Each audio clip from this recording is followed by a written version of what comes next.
एहतजाज करना हर पाकिस्तानी ਦਾ ਬੁਨਿਆਦੀ ਹੱਕ ਆ। ਇਹ ਗੱਲ ਨਾ ਆਇਨ ਦੀ ਕਿਤਾਬ 'ਚ 1973 ਦੇ ਆਇਨ ਦੀ ਕਿਤਾਬ 'ਚ ਲਿਖੀ ਗਈ ਹੈ।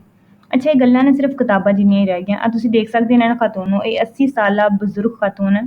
ਰੋਸ਼ਨ ਜਹਾਂ ਇਹਨਾਂ ਦਾ ਨਾਮ ਆ, ਤੇ ਇਹਨਾਂ ਨੂੰ ਨਾ ਪਿੰਡੀ ਦੇ एहतजाज ਦੇ ਵਿੱਚੋਂ ਗ੍ਰਿਫਤਾਰ ਕੀਤਾ ਪੰਜਾਬ ਪੁਲਿਸ ਨੇ, ਤੇ ਅੱਜ ਇਹਨਾਂ ਨੂੰ ਅਦਾਲਤ ਪੇਸ਼ ਕਰਕੇ ਤੇ ਇਹਨਾਂ ਦਾ ਰਿਮਾਂਡ ਵੀ ਲੈ ਲਿੱਤਾ ਗਿਆ। ਤੁਸੀਂ ਮਤਲਬ ਇਮੈਜਿਨ ਕਰ ਸਕਦੇ ਵੀ ਕੋਈ 80 ਸਾਲਾ ਖਾਤੂਨ ਹੋਵੇ ਤੇ ਉਹ ਰਿਆਸਤ ਨੂੰ ਕੀ ਕਹਿ ਸਕਦੀ, ਮਤਲਬ ਰਿਆਸਤ ਨੂੰ ਕਿੰਝ ਦਾ ਖਤਰਾ ਉਹਨਾਂ ਤੋਂ। ਦਹਿਸ਼ਤਗਰਦੀ ਦੀ FIR ਕਰਵਾਈ ਆ ਤੇ ਉਹਨਾਂ ਨੂੰ ਦਹਿਸ਼ਤਗਰਦ ਕਰਾਰ ਦਿੱਤਾ ਗਿਆ। ਪਾਕਿਸਤਾਨ ਦੇ ਵਿੱਚ ਕੋਈ ਵੀ ਇਨਸਾਨ ਮਹਿਫੂਜ਼ ਨਹੀਂ ਹੈ, ਚਾਹੇ ਕੋਈ ਬਜ਼ੁਰਗ, ਔਰਤ, ਬੱਚੇ, ਕੋਈ ਵੀ ਹੈ, ਕੋਈ ਮਹਿਫੂਜ਼ ਹੀ ਨਹੀਂ ਹੈ।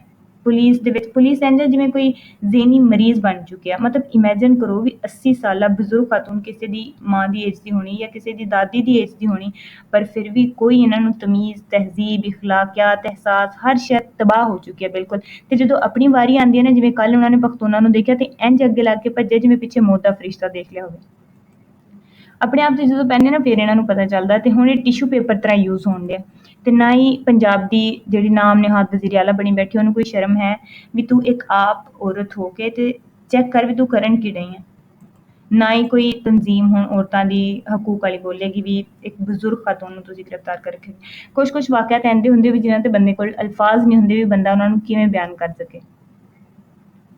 ਤੇ ਕੀ ਕੀਤਾ ਜਾ ਸਕਦਾ, ਬਸ ਪਾਕਿਸਤਾਨ ਆ, ਇੱਥੇ ਕੁਛ ਵੀ ਹੋ ਸਕਦਾ, ਕਦੇ ਵੀ ਹੋ ਸਕਦਾ।